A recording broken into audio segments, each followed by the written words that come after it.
everybody, it's Marcianne with Spinnaker Resorts, and once again here we are on Hilton Head Island, and we are out on the water today to talk about dolphins, something that everybody asks about when they come here to visit us.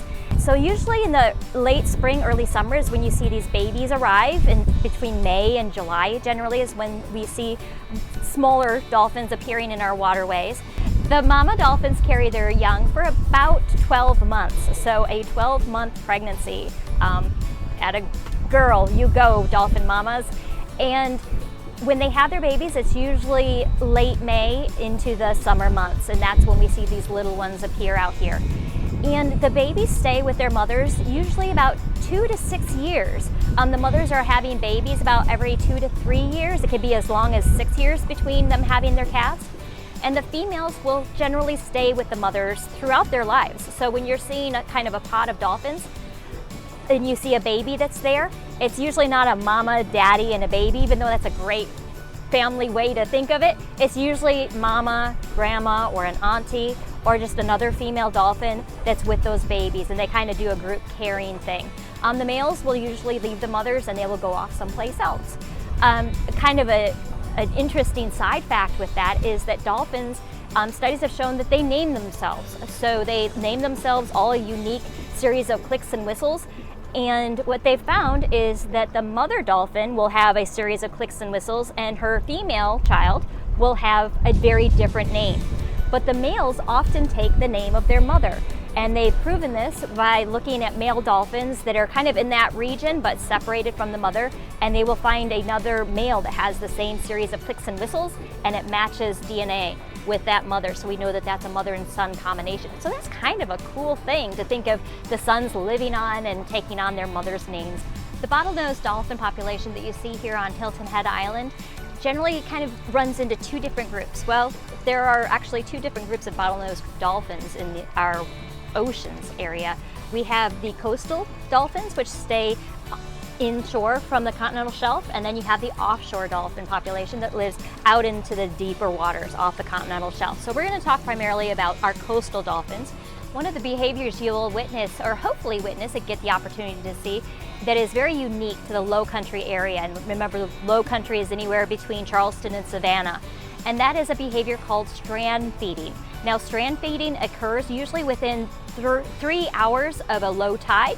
And what happens is the dolphins will kind of work together as a team, so it'll be at least 2 dolphins, usually 3 or more, and they will kind of herd up a school of fish and kind of get them riled up into a nice little tight ball, and they'll kind of push them up towards the shore area. And once they get them washing up to the shore area, you'll see those dolphins come up to the shore, and they always tip on their right side, and they'll feed right there on the shore area over on the sandy beach shoals. A couple of interesting facts about dolphins in general is that dolphins have ears. They're little tiny holes that are just behind their eyes. You'll see this little indentation, and there's some argument on whether or not they really use them to hear or not. But we all know that one of the main senses that dolphins do use is they use their sight and they use sound. But they use sound as echolocation. And how echolocation works is if you see that little dome area in the front of a dolphin's head, that's called the melon, and that projects out kind of a sonar into the water. And what that comes back is called echolocation. Now, how they hear that sound is actually through their lower jaw. So their teeth play a role in it, and there's some studies that are done about where the placement of their teeth are on their jawbone. It affects their ability to pick up their distances with echolocation. And echolocation is something that the baby, that's a conscious thing that dolphins do. It's not a subconscious that it just occurs.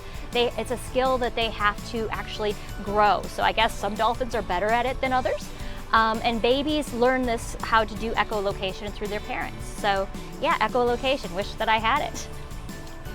Everybody's favorite fun fact. What is the closest land mammal cousin to the dolphins? Now, if you're like most people, your guess is a hippopotamus or a rhinoceros. And if that's your answer, I'm going to say you need a better imagination, because you're just going by color, and that's not true. Yes, they're both gray, but the answer lies in their stomach. Stomach is key. What other land mammal has 2 stomachs? That would be your cows and your deer. So cows and deer are actually, surprisingly, they're cousins, and they're the closest land cousin to a dolphin, because dolphins have 2 stomachs as well. I always say, kind of think of them as a kind of a dually pickup truck, because they have to go long distances. When you get these offshore dolphins, they're just going miles and miles. I mean, even the coastal dolphins that are going from New York to Florida, I mean, that takes a lot of gas to get between those 2 locations. They're eating about, about 4 to 9% of their body weight in food to kind of power up. So that takes a lot.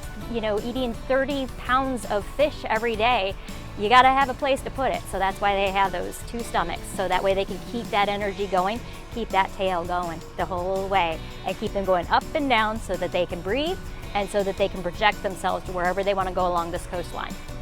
How do dolphins sleep? Dolphins sleep, well, when you see them out in the water and you see 2 dolphins that are kind of coming up and down rhythmically, side by side, that is generally the dolphins might be sleeping.